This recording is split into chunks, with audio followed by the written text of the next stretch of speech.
गोलू कुशवाहा नामक 12वीं के छात्र के साथ परीक्षा के दौरान बड़ा हादसा हो गया। छात्र जो गेहरबार स्कूल में पढ़ता है, उसका परीक्षा केंद्र शासकीय संदीपनी उच्च माध्यमिक विद्यालय ईसानगर बनाया गया था। बताया जा रहा है कि कक्षा क्रमांक 14 में पेपर देते समय अचानक दीवार का प्लास्टर टूटकर छात्र के ऊपर गिर गया, जिससे उसके सिर, कंधे और उंगलियों में चोट आई।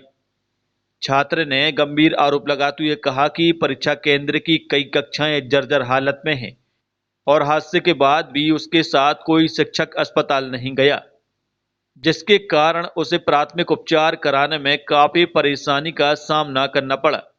मामले में परीक्षा केंद्र अध्यक्ष रामकृष्ण पाराशर ने मोबाइल पर संपर्क करने की कोशिश की, लेकिन उन्होंने फोन रिसीव नहीं किया। वहीं प्रभारी प्राचार्य के एल राय का कहना है कि परीक्षा से पहले सभी कक्षाओं की जांच कराई गई थी और ऐसी घटना की संभावना प्रतीत नहीं हो रही थी। उन्होंने कहा कि छात्र को उंगलियों में चोट आई है। इस पूरे मामले ने परीक्षा केंद्र की सुरक्षा व्यवस्था और जिम्मेदार अधिकारियों की कार्यप्रणाली पर गंभीर सवाल खड़े कर दिए हैं। सवाल यह है कि अगर भवन सुरक्षित था तो प्लास्टर कैसे गिरा और हादसे के बाद छात्रों को अकेले इलाज के लिए क्यों जूझना पड़ा।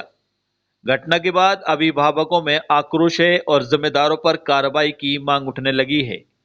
आज 12वीं का इतिहास का पेपर था हम लोगों का, तो हम गेहरबार में पढ़ते हैं और हमारा सेंटर ईसानगर था। हम लोग पेपर दे रहे थे तो लगभग 1-1.25 घंटे के बाद दीवार गिर गई। दीवार को छत से लगी, ऊपर से प्लास्टर गिर गया उसका। हाँ, कहाँ चोट आई आपकी? यहाँ पे हाथ में लगा है और यहाँ सिर से गिरी तो हमने हाथ रखा तो यहाँ पे हाथ में लगी, सिर में मतलब खून तो नहीं निकला, चोट लगी और कंधे में लगी। तो कोई टीचर आपको अस्पताल ले गया था क्या? अस्पताल ले गए, वो डिटॉल लाए थे और बैंडेज लाए थे। उसमें आप देखिए बैंडेज कहाँ पे लगेगा, पट्टी लगनी है उसमें।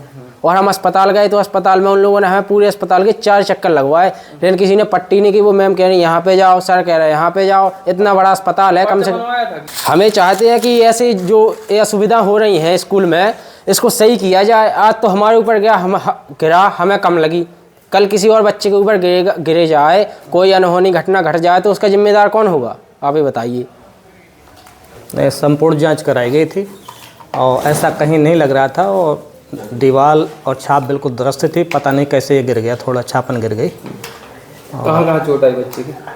बच्चे के उंगलियों में थोड़ी चोट है। बच्चे की जब घटना हुई इस दौरान उसके साथ कोई अस्पताल क्यों नहीं गया टीचर? अब मैं तो 12 के बाद आया हूँ, लेकिन जैसी जानकारी लगी किरण कुमार त्रिपाठी ने बच्चे से बात की कि मैं चलूँ, तो बच्चे ने कहा मुझे कोई ख़ास चोट नहीं है और मुझे आवश्यकता नहीं अस्पताल जाने की। अगर कोई गंभीर घटना हो जाती तो कौन होता इसका जिम्मेदार? अब पहली बात तो हमने पूरी जांच करवा ली थी कमरों की, ऐसी कहीं कोई अव्यवस्था नहीं थी।